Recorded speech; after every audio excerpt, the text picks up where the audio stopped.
Goodwin right here on GB News. Let me ask the question everybody else is asking across the country.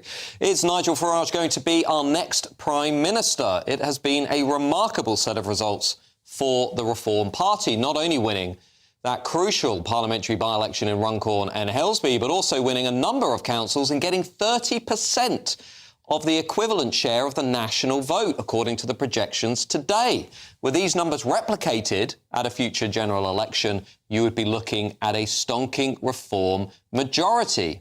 But one of the things I've noticed today is how the elite class, the ruling class, the media class, has responded to Reform's result. We've heard endlessly about how this is just a protest, that Reform is a protest party, that Nigel Farage is leading a protest movement.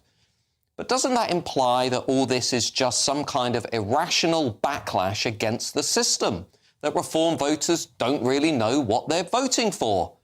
But actually, they do know what they're voting for, don't they? You look at the research, you look at the polling on why people are voting for Reform. They're not just voting against the system, they're voting for control over mass immigration. They're voting for border security. They're voting for an end to the spiralling number of small boats. They're voting for an end to two-tier Britain, with our legal and judicial system being rewired against that British majority.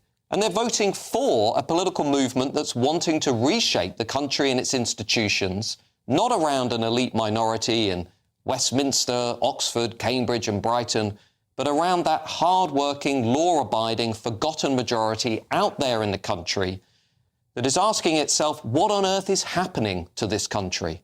I no longer recognise the place that I once called home. I feel alarmed about the pace of change that is now swirling around me, and nobody in Westminster seems to have a plan for how they're going to deal with these major crises. I don't think this is a protest vote. I think this is an entirely rational vote from millions of people who clearly want to change the status quo that is being imposed on them from above.